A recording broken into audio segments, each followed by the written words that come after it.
Welcome everyone. For today's prep, we're going to keep going with volumes for solids of revolution. All right, so let's start with this example. So we're going to set up. We're not going to evaluate the integral. We're just going to set up the integral that gives us the volume for the solid obtained by rotating the given region around the line y equals -1. So the region we're going to look at, this is the same region. We did an example in class. This is the same region. So it's the region bounded by the parabola y equals x squared minus 6x plus 10 and the line y plus 2x equal to 7. So the same bounded region that we looked at in class. The only thing different about this one, though, is now we're going around this line y equals -1. All right, so before we do anything, let's locate our axis of rotation. So let's go to our graph and get out of the way for a second here. And we're going to draw our axis of rotation. So y equals -1 is a horizontal line. So there we go. So that's our axis of rotation. And let's just label that AOR. Axis of rotation. All right.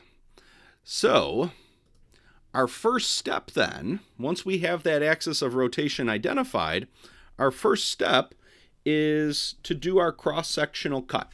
So we want to kind of slice into our region. This kind of gives us an idea of how things are going to look. And just like before, we do this cross-sectional cut perpendicular to whatever our axis of rotation is. All right, so, and then once we have that cross-sectional cut, then that'll tell us, do we have a washer or do we have a disc? So let's go back to our picture here. And we've got our axis of rotation. Here we go. And let's just pick somewhere in the middle of our region just to kind of get an idea of how things are going to look. So, when you do this, you could pick really anything in the middle here, just kind of, you want it to be representative. So I'm going to pick something maybe right here. So I'm going to start at a point on the axis of rotation, and then from there, I'm going to cut up. And we want to do this perpendicular. So we're perpendicular, right angle to that axis of rotation. So we cut in. All right, now when we look at this cross-sectional cut that we're making, this helps us identify what type of cross-section do we actually have. Do we have a disc where it's all completely filled in, or do we have a washer where there's kind of empty section in the middle? So when we look at this, as we go up from the axis of rotation here, this cross-sectional cut is just kind of sitting in empty space. So when we rotate that empty space around the x-axis, it's just going to give us more empty space. So we're starting with kind of a hole. Then we get to our first curve. So we want to keep track of which curve do we get to first. So we're going to keep track of that point. And in this case, that first curve is the parabola. All right, so we want to know which curve are we getting to first. Then, now we're actually getting into the meat here. We're getting into the substance of our solid. So this is actually what gives us our solid object. And then for our last point, the last point is sitting on our line. So we also want to keep track of which curve do we hit last as we make this cut. So looking at this, we can tell we're going to end up with what we call a washer, because we have this one section here in the middle that's going to be just empty space, and then we have this one section here. This is actually going to give us our solid object when we rotate it. So we end up with a washer. And so with a washer, we want to find our outer radius and we want to find the inner radius. So that's telling us two things that we want to find. So if it was just a disk, well, then there's just one radius that we have to figure out. All right, so The inner radius is the distance. If we look at our cross-sectional cut here, the inner radius is going to be the distance going from our axis of rotation to whichever curve is closer. So in this case, it's this parabola. So we need to figure out what is this distance here. That's going to be our inner radius. So it's the whichever curve is closer. That's kind of telling us ultimately what our inner radius is. We're going to have to make some adjustments, though, for this one.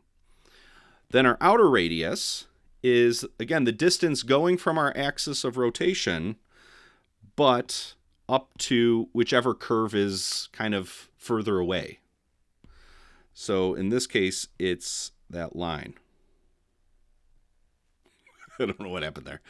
All right, so that's going to be our outer radius. So the outer radius is whatever distance going from here to here is, and our inner radius is whatever the distance going from these 2 points is. All right, so to figure this out, we have to keep track of one additional point, and that is this point where we cross the x-axis. So we need to keep track. If our axis of rotation is not one of our kind of coordinate axes, so if we're going around something other than the x-axis or something other than the y-axis, if we're going around, some other vertical or horizontal line, then we also need to keep track of that point that sits on either our x-axis or our y-axis. We'll see why in a second. So we're going to redraw this diagram and we're going to start by let's look for the outer radius first.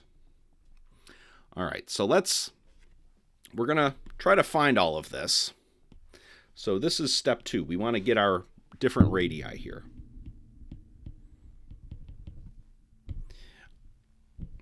So let's draw our diagram and kind of redraw our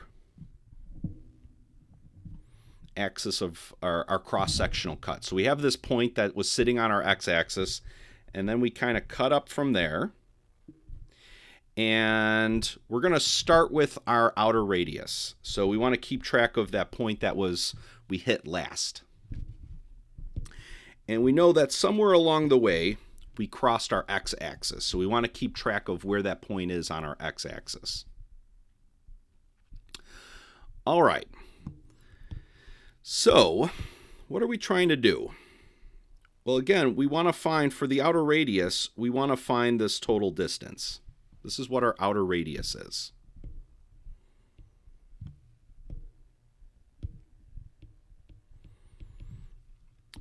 All right. So we've got a vertical cross-sectional cut. And we know that that outer point was going up to our line. We're going up to our line here. So when we read a graph, when we read a graph that has an equation y equals, that the y value here is giving us a measurement relative to the x-axis. So this distance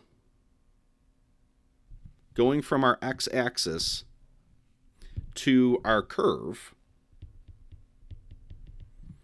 that is going to be y.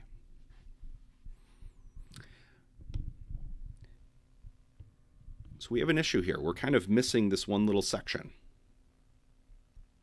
Well, if we go back to our graph, our axis of rotation was happening at y equals -1, and it's a horizontal line.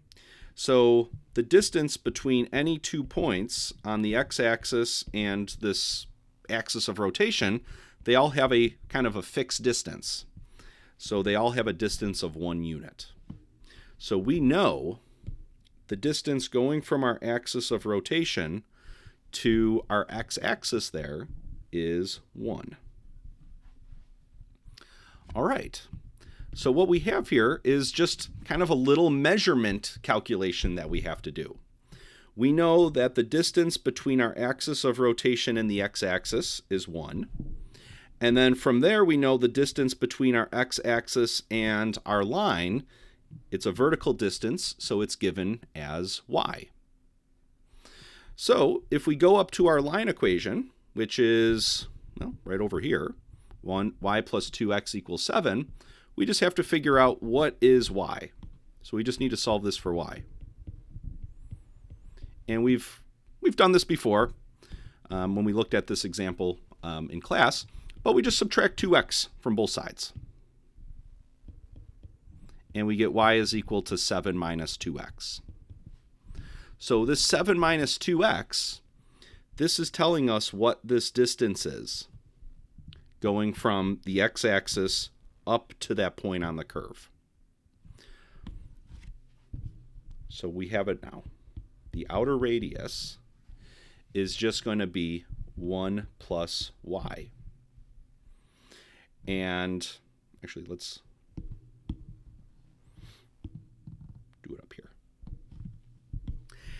And the y value we know is 7 plus minus 2x.